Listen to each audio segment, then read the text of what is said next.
You're listening to Soul 106.3, Chicago's R&B, the only station with Tom Joyner in the morning and Michael Bays in the afternoon. Tune in every day to party with a purpose. Shelby Moore, the Family Affairs Show, and I'd like to welcome a gentleman who has consistently topped Billboard's music charts for the last 25 years, and he rolls into the Chicagoland area by way of the Star Plaza Theater next Friday. That's March 30th. Get your tickets, and come on and party, because when Uncle Charlie comes to town, it's on. Charlie Wilson, welcome to the Family Affairs Show. Thank you, Shelby. How you doing, man? Hey, of course, we're looking forward to seeing you on set next week, actually a week from today. How you been? Is everything moving like you want it? I've been doing good, man. Thank you. Now, you're coming off some huge recording successes with Grammy nominations.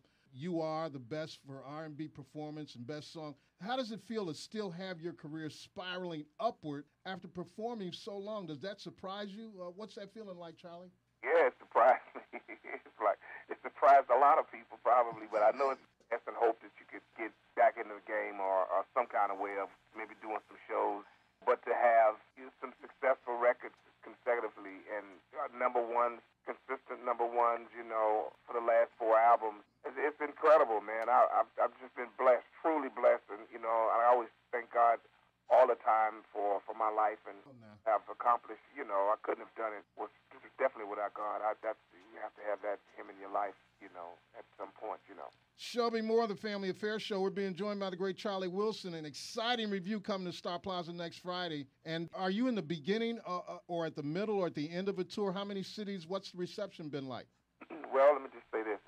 We have been off for a little while, after the holidays. We went into, after December, we kind of shut down a little bit, and we had January light. It was light in January, because I've been working on this new album that I'm getting prepared to put out. What's the reception been like? Are folks still excited about seeing you get down? Everybody's still excited, man. Everybody's excited. We've been having a blast all the time. There's so many things that you're passionate about, and you were talking to my executive producer, Walter Cannon.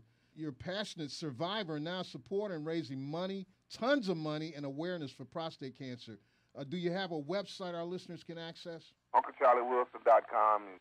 All the prostate stuff will come up. And if you haven't had your prostate check, I would advise you to go get a checkup. And I mean, some people have fear of whatever, or might not have the money. It's just you have to go get a checkup, and you have to know what you have. The reason why diseases and different things affect our community the most, we as black people, we don't want to know what's wrong with us. And so when we do find out what's wrong with us, we're kind of nervous of taking care of it. So you just need to get in there, brothers, and get yourself a checkup. And, early detection is the key. So let's get in there and get it taken care of, and so we can live.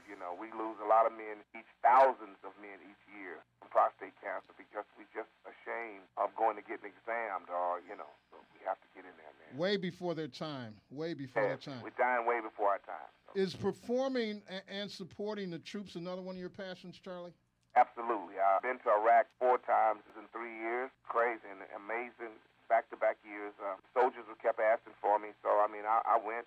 It was quite. I had some hostile environments a lot of times. It was crazy, real noisy, but I had already been prayed up, and just went on. Is that right? How did you get involved in that? Can I ask you that? They're asking for me, so. Okay. Yeah, I went, and they were there by the thousands. It was great.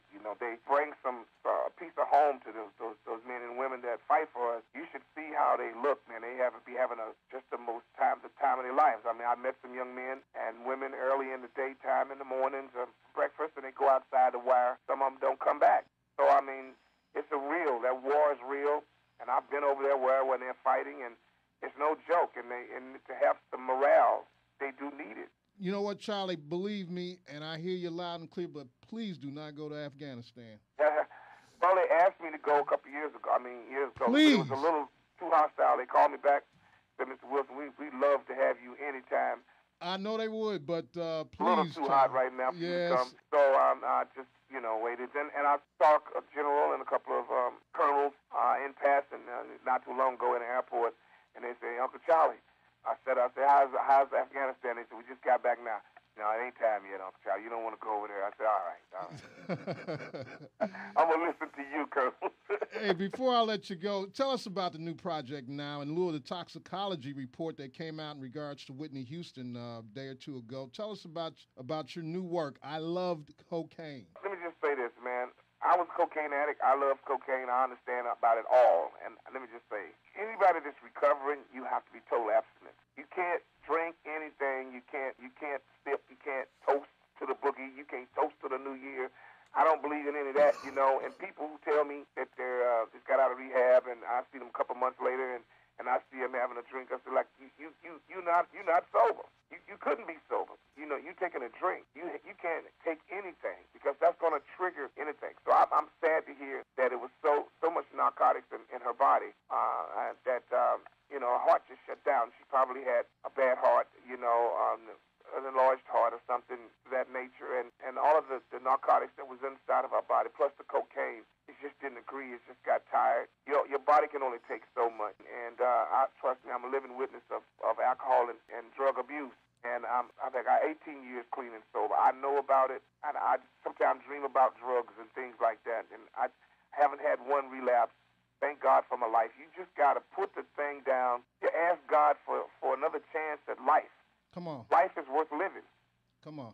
Life is worth living, and you can live as long as you want. My daddy told me he died at 91. He had prostate cancer, but he didn't let nobody know that he had it. But he lived it to be 91. But he still had his right mind. He said, son, you can live as long as you want. You just got to ask God for it. When you ask him, he give you whatever you ask for. And this is what we don't realize. I'm not a preacher. No, I'm not. But I do understand how to live. I'm living now, not existing. That's right. Existing. Because when I was doing drugs and alcohol, I was existing. I was sleeping everywhere, under cars, under trucks, homeless. I was doing a lot of things. And this was after the Gap Band. So, I mean, I had understand success. I understood it well. I understood how to be broke, and I understood how to be homeless. Then there was nowhere to go. Everybody I was hanging out with was on the curve already. I was like, it's too many people on the curve. I'm going to have to get up. That's right. I had to get up. And then I asked God, you just give me one more chance at this. Let me have one more chance at this. Just give it to me. Come on, so man. I haven't turned around. You know, I'm out, but I only have today. So I'm talking to the people who are listening right now.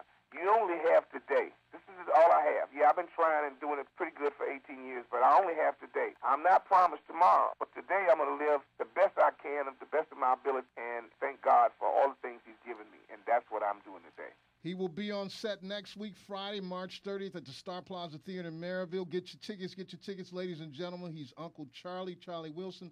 Thanks for stopping by the Family Affairs Show, and we will be on set to see you, man. I know you're going to bring down the house. Yeah, we're going to have some fun like I always do. All right, then. God bless you, and we'll see you next week, okay? All right, buddy. All right. Shelby Moore with you, the Family Affairs Show, and you're listening to Soul 106.3.